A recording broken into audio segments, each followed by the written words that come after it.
All right, so we're going to finish off 2.8 today, and we're starting off with the circle.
All right, so we're looking at circles here. The definition of a circle is the set of all points in a plane that are equidistant from a fixed point. That fixed point is called the center, and the fixed distance from the center's center to any point on the circle is called the radius.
All right, so the standard form of the equation of the circle is x minus h squared plus y minus k squared equal to r squared, where h and k comes from the coordinates of the center and r is your radius.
All right, so this first example, we're going to write the standard form of the equation of the circle with center -2, 3 and radius 4.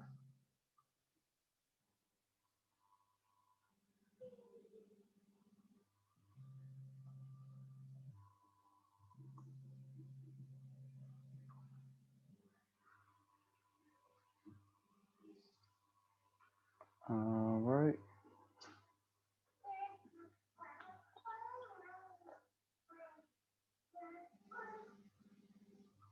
All right, sounds good. Anything else before I go ahead and start this problem? Okay. H and K, -2, 3, R is equal to 4. And we're going to plug it into that formula. That's x minus h squared plus y minus 3 squared equal to 4 squared.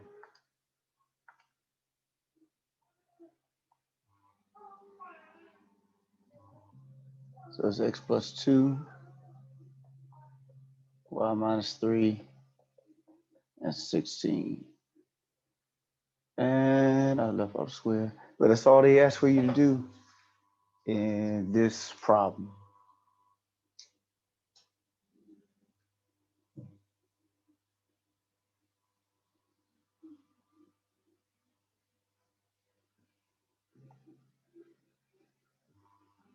All right, questions on that one before we look at the next one?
All right, so we want to find the center and radius of x minus 2 squared plus y plus 4 squared equal to 9, and then draw a rough sketch.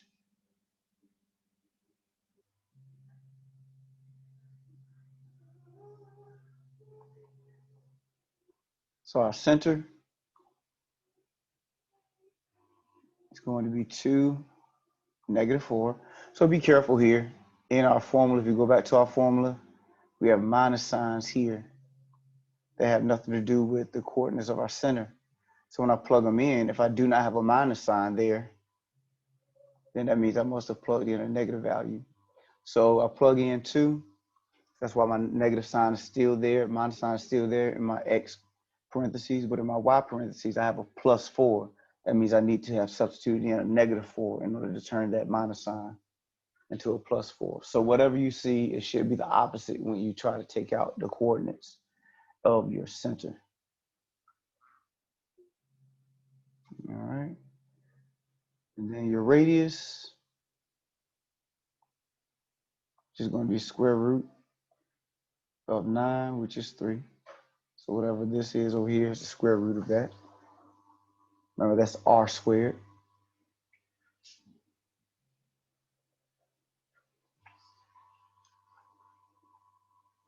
All right.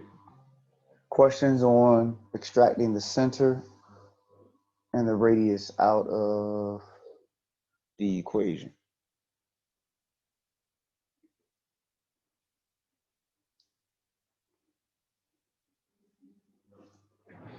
All right, so if we want to do a rough sketch,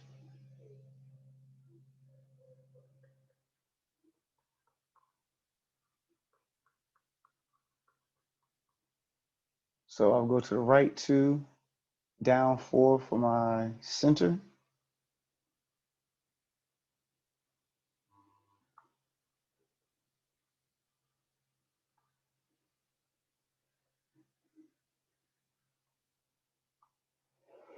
And from my center, I would go up 3, right 3, down 3. Let's do that. Go red. So from my center, I go up 3, right 3, down 3, then left 3. And that would be my rough sketch, or if I can make this connection. That's close enough. All right, questions? Any questions?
All right, so the other form of our circle is the general form, where you got x squared plus y squared plus dx plus ey plus f equal to 0.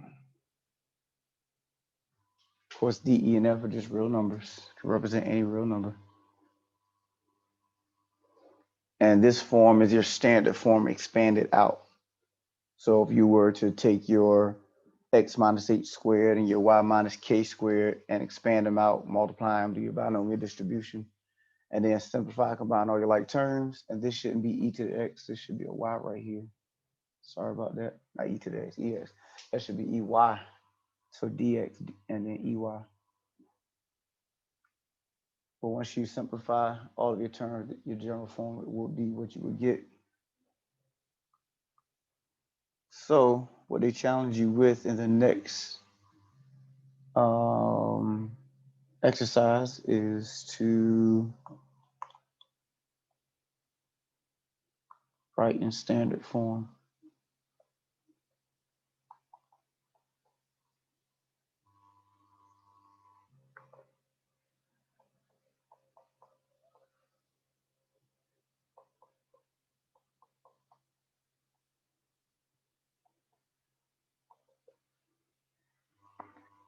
So if x squared plus y squared plus 4x minus 6y minus 2/3, I said 2/3, 23 equals 0.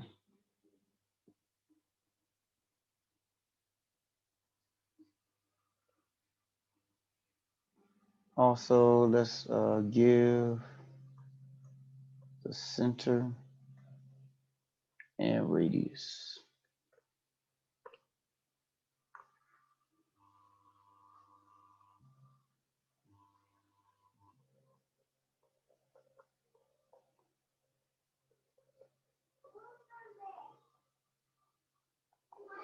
All right, so let's see if we can do this in steps. So we want to isolate our constant.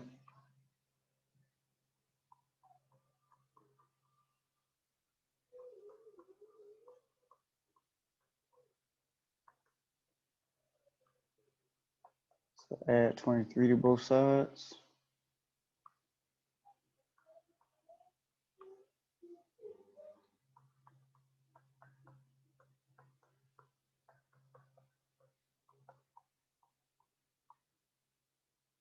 So that's where your first step ends. You want to isolate your constant, get your constant on one side by itself.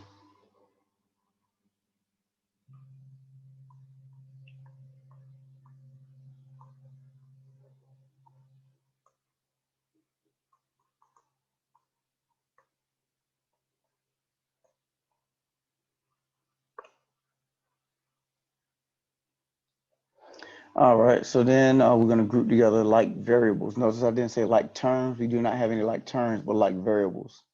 So what I mean by that is x squared plus 4x needs to be in the same parentheses. Y squared minus 6y should be in the same parentheses.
All right, so now what we're going to do is use the completing of the square, completing the square methodology. We're going to take half of each linear term and square it.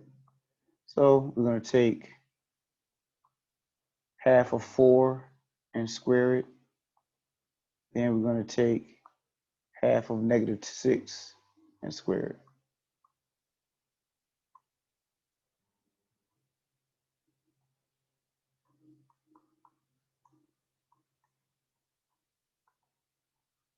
Half of 4 is 2. 2 squared is 4.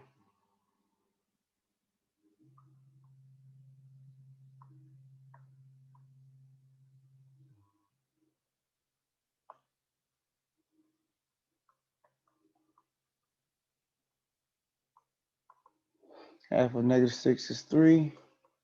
Negative 3 squared is 9.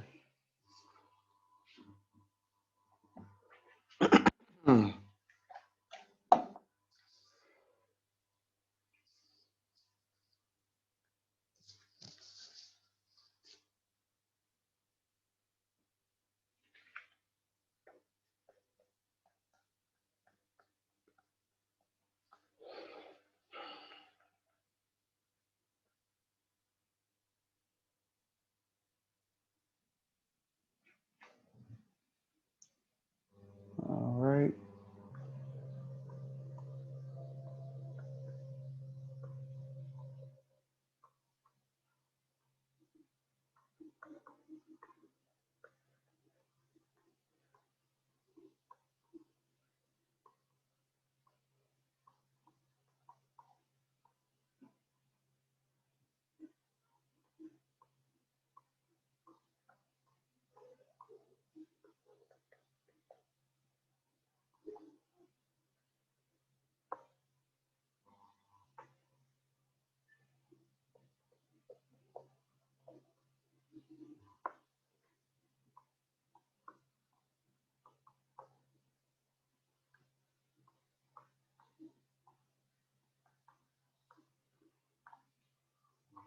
All right, so we're going to add both numbers to both sides of the equation. Then we're going to put each number in their respective parentheses. And what I mean by that is that I'm going to add 49 to both sides of the equation, but the 4 goes along with our x terms, and then that 9 goes along with our y terms. So we're going to put them in the parentheses with their respective terms.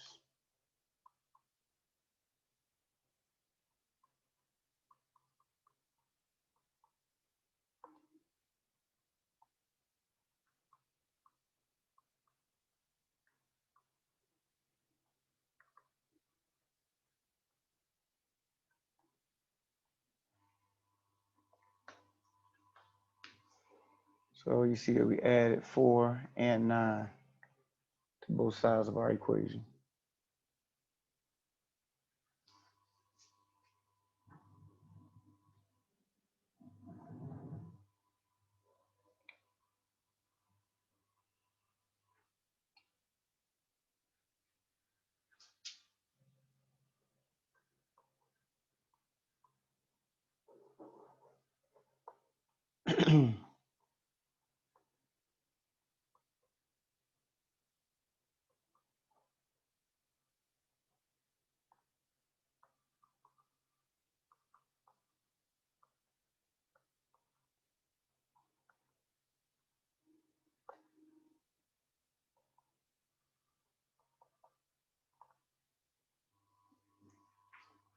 So now we're going to factor each trinomial and simplify the other side of the equation. So remember, whatever half your term was, that's what should go inside of the parentheses. So here I have 2 and -3. When I go to factor x squared plus 4x plus 4, that's going to be x plus 2 squared. And then when I look at factoring y squared minus 6y plus 9, that's going to be y minus 3 squared.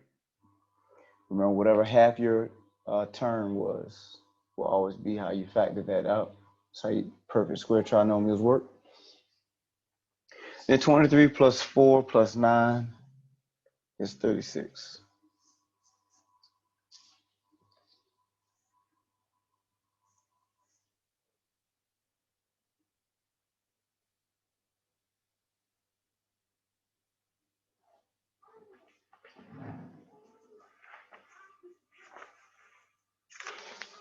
All right, questions? Any questions?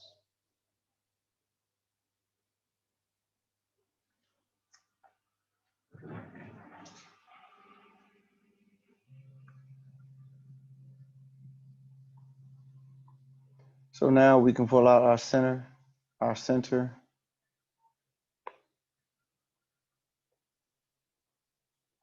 is going to be -2, 3. Then radius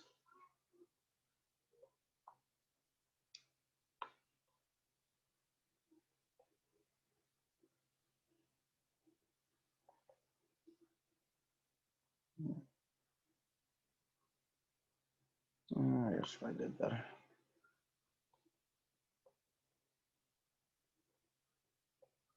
And that's going to be square root of 36, which is 6.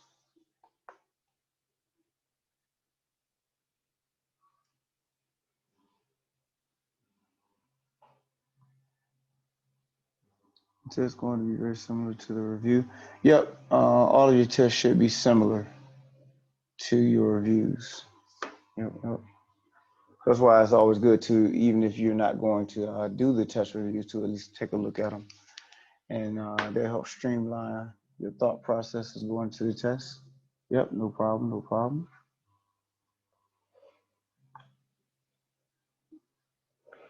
Questions on anything I've written today, anything I've done?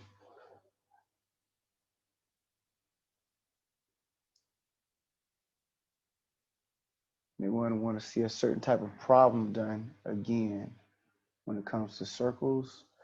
Or actually, since that's it for chapter 2, any other problems, period? Out of chapter 2, any questions, any homework problems someone may have come across, catched up? or concept you know you want to see me apply again?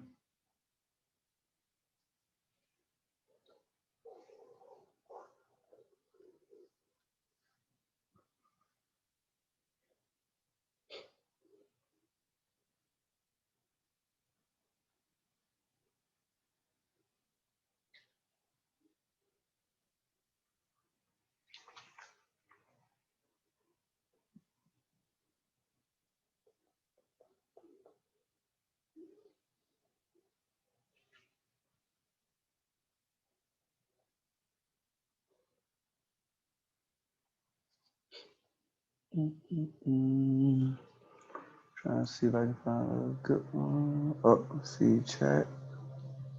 We're gonna start with chapter 3 next class. I will give you the opportunity to ask whatever you want to ask. If no one comes with anything, then I will go ahead and for those who may not be looking at the chat, one of your classmates asked is next class or review day. I will give you guys the opportunity to review. So if you guys bring questions for me, I will do whatever questions you want me to ask. So if you do enough questions that will take up majority of the time, then I will not do anything new. But if I come to the class and all I have is silence, I will assume the best, and that means everybody's good to move forward. So I will leave it to you guys to bring me problems. So remember last time we did a review day, I pretty much just picked out problems because no one had them. So this time, which is what I wanted to happen last time, I'm really going to hold you accountable for bringing questions to the class on next class. Like I said, check that review out. If nothing else, you can look through it or say, hey, I want, see if you can do this problem, see if you do that problem, and bring problems to me to do. And I will most definitely go through them or a topic or something. But if you guys don't have anything for me, then I will go into chapter 3. So I will leave it up to you guys. Leave it up to you guys to decide whether we go into chapter 3 on next class or not. All right, let's see. So we good with circles before we leave? Nobody have any issues with circles? Okay. Trying to see if there's a good problem I need to knock out before we leave.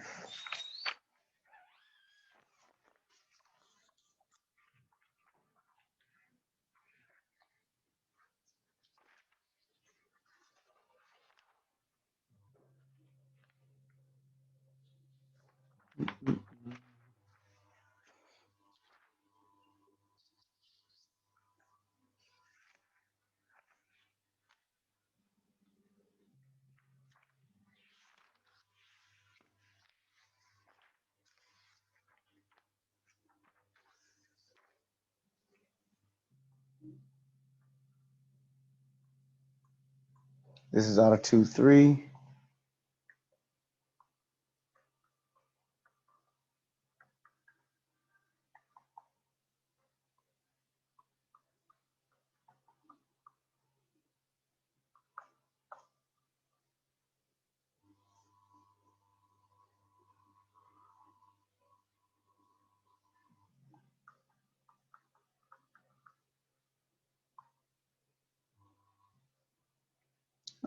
Nah.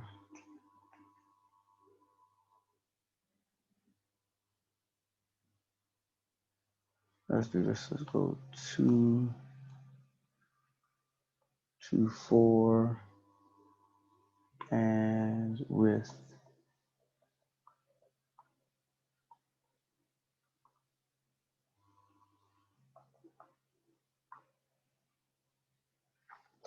All right, so find the equation of the line that passes through the point 2,4 with x-intercept of -2.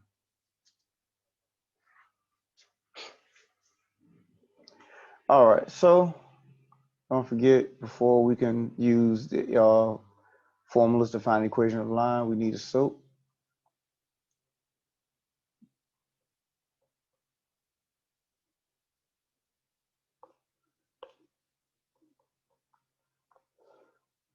So if that's the case, we need to establish our points. we know that 2, 4 is a point, and we can call it x1, y1.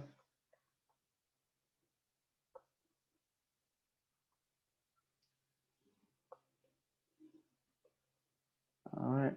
Now my x-intercept is -2. As a point and the characteristic of all x-intercepts, we know that y is 0. So don't forget that. Just like for all y-intercepts, x is 0. So if it said y-intercept was equal to -2, that means your coordinates would have been 0, -2. But for x-intercepts, y is equal to 0.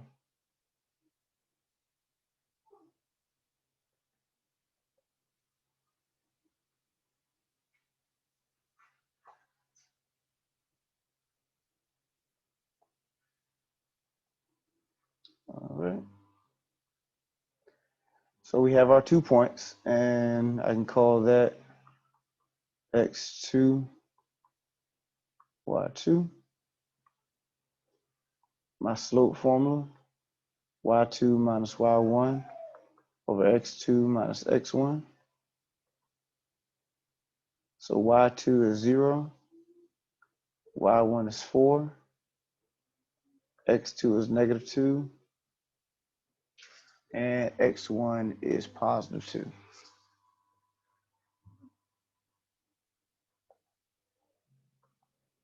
So that ends up being -4 over -4, which is a +1.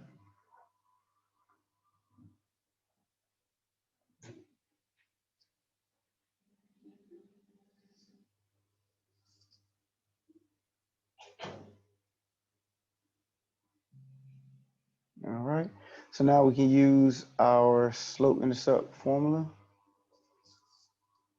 point slope formula. Use point slope.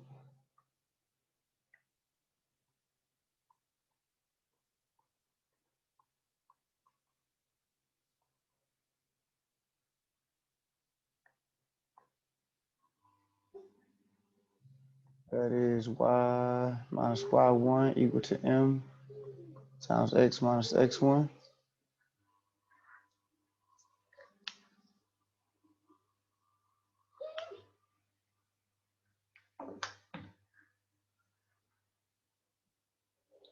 All right, so plug in. It doesn't matter what point you use, whether it's x1, y1 or x2, y2, the line runs through both points. I would just go ahead and, in this situation, just go ahead and plug in what I've already called x1 and y1 into the equation. So y1 was 4, m is 1, x is 2.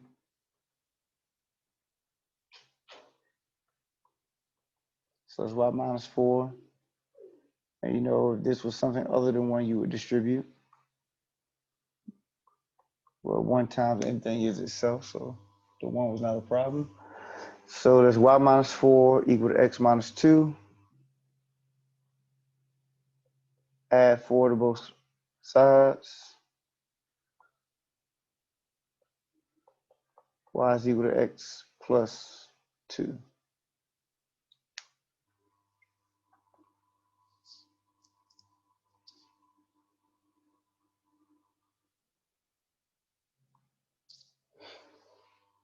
All right. Questions? Any questions?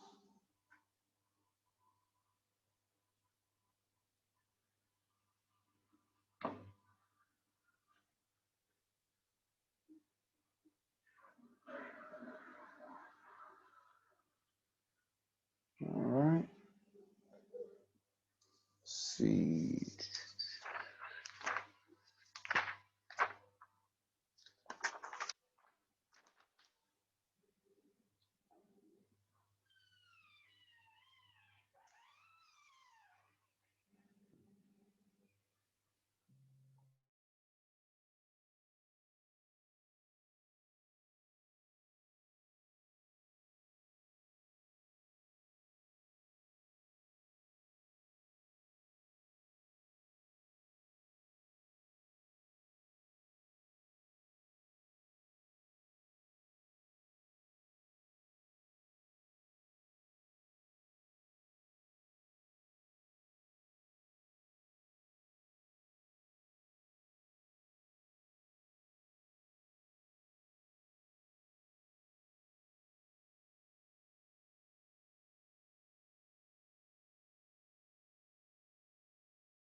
All right, so here we want to find the equation of a line passing through -1, 3, and it's parallel to the line whose equation is 3x minus 2y minus 5 equal to 0. This is out of 2.4, section 2.4.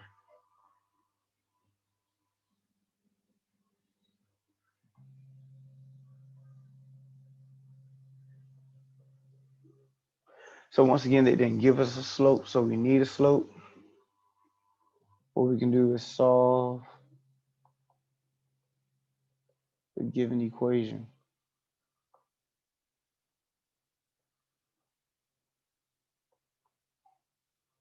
for y.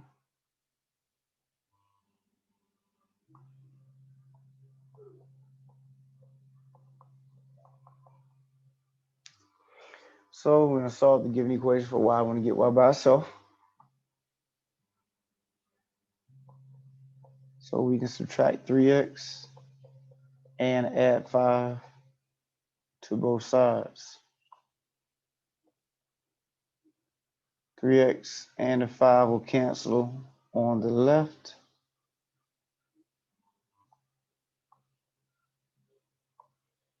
That will leave me with negative 2y equal to negative 3x plus 5.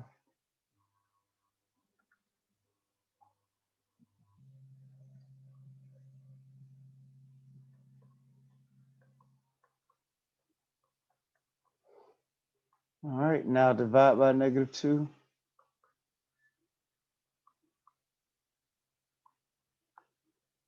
Negative 2's cancel on the left.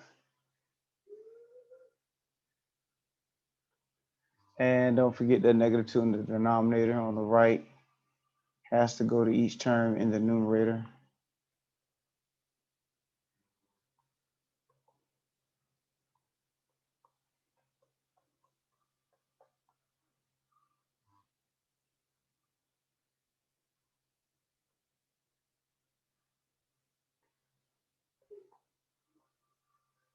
So my slope is always the number that's sitting in front of x. In this case, the slope is 3/2.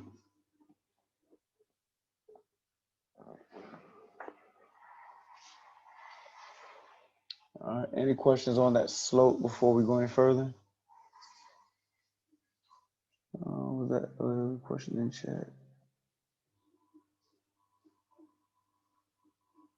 All right, let me see. Yep, that should be a -5/2. Yep, you're right. So it was a 5 over -2, so that should be a -5/2. Thank you.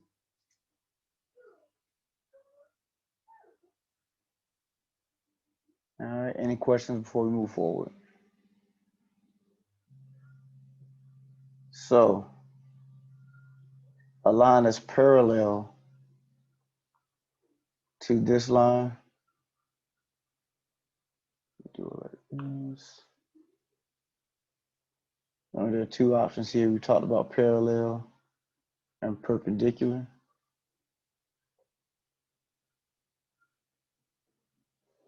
If the line is parallel, it's going to be the same.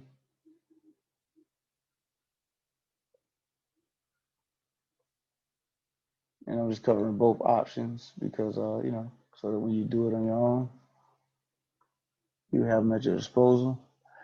And then if it's perpendicular, we're looking at negative reciprocals.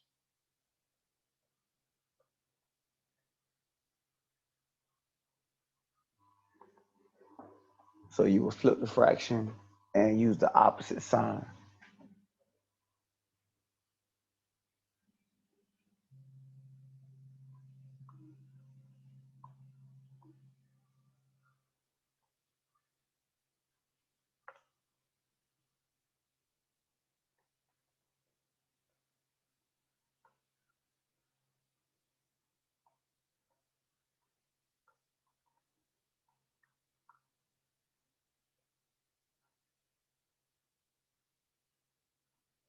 So when you talk about negative reciprocal, you're flipping the fraction and using the opposite sign.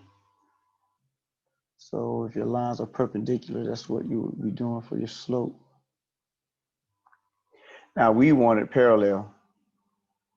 The line is parallel.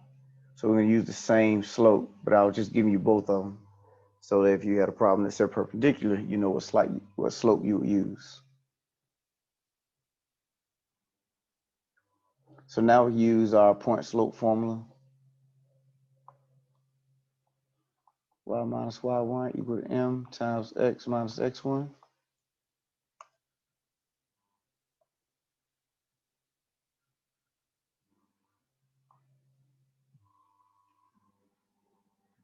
Our slope, we already said, is 3 over 2. X1 and Y1 was given to us initially, which was -1, 3.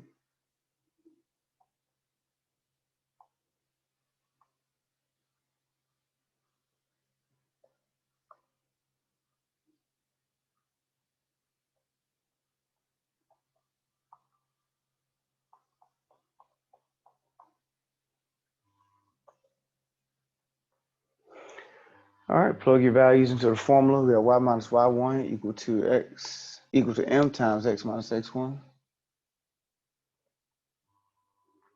So we plug in 3 for y1, 3 over 2 for m, and then -1 for x1.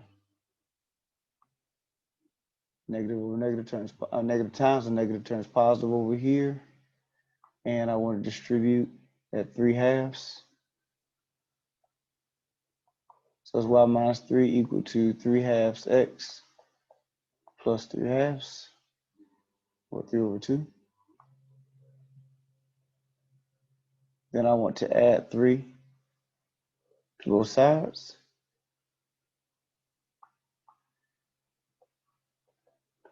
Y is alone on the left side, equal to 3 over 2x. Then we got to use our fractional work over here. 3 over 2 plus 3 over 1. I need my denominator to be 2 in both cases, so I multiply top and bottom by 2. So now I have 3 over 2 plus 6 over 2, and that'll be 9 over 2.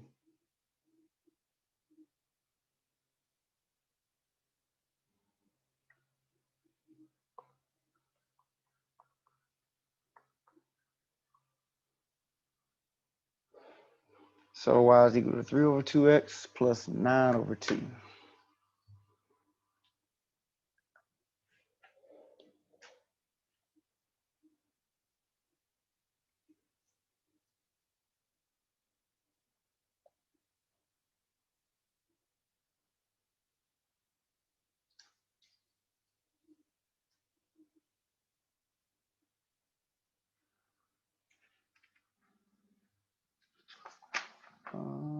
Questions.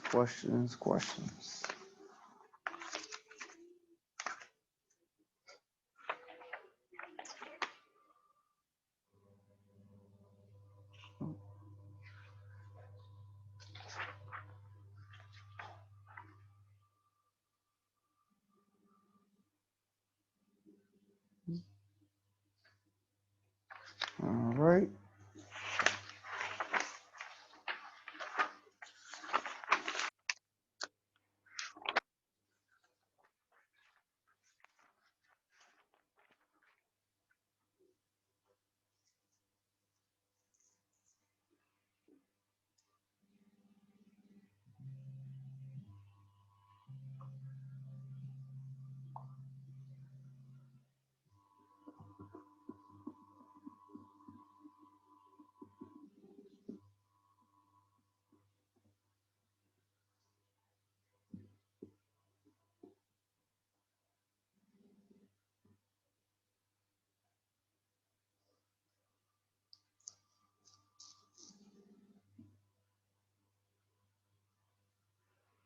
Let's do one more problem, and then I'll let you guys go.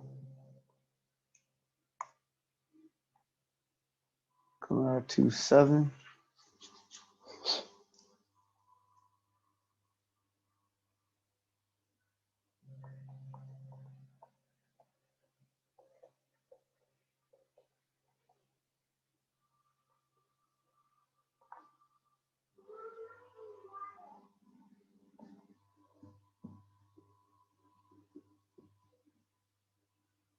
So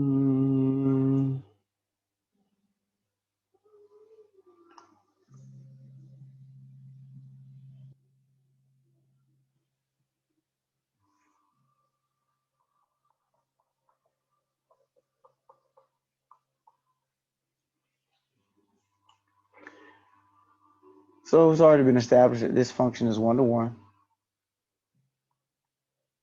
So we don't have to go through that. As a matter of fact, in the directions it says these functions are 1-to-1. So according to the steps that I gave, first step is to establish that your function is 1-to-1. So the function is 1-to-1. If you have issues with doing that, you can always graph it and use the horizontal line test to determine whether it's 1-to-1 or not. Remember, you draw a horizontal line through the graph as long as it only touches it once. If it touches it more than once, then it's not considered a 1-to-1 function. All right, so then we're going to substitute in y for f of x.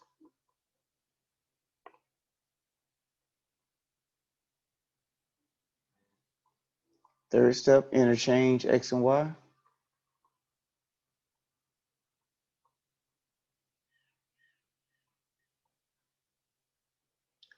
Fourth step, we're going to solve for y. So we need to get y by itself.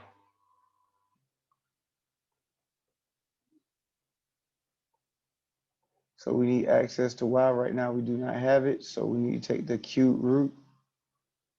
Let me write that better.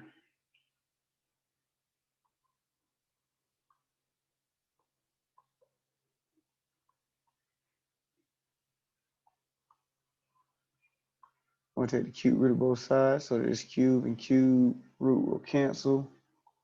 On the left side, I did black.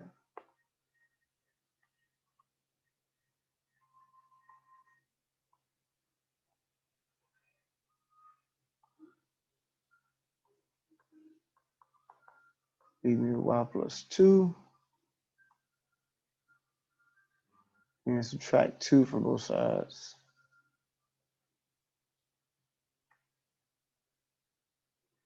Y is equal to the cube root of x minus 2. So make sure that minus 2 is not under your radical. Only the x is under the radical, the cube root. The minus 2 is on the outside of that.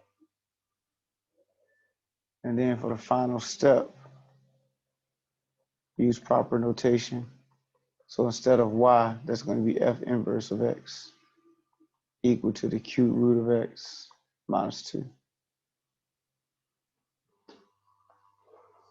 So you have to change that notation out because remember that that y, is equal to f of x. So if you leave it at y equal to cube root of x minus 2, you actually think that your actual function was the cube root of x minus 2. So you have to change that notation to f inverse of x is equal to the cube root of x minus 2.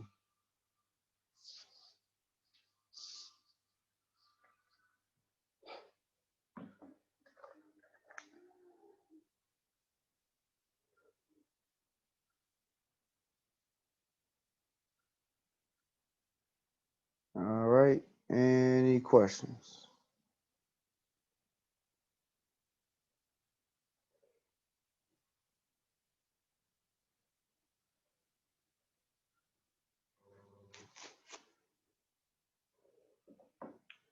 Mm-hmm. So everybody's all right, everybody's good. Leaving this section. All right. So like I mentioned before, next class will be open for you guys to ask whatever you want to ask first.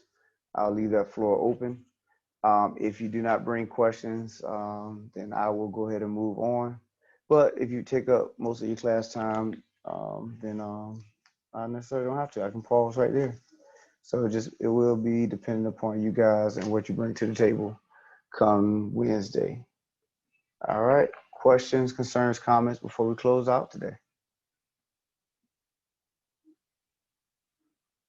All right. So if you're good, I'm good. Have a great day, and I will see you on Wednesday.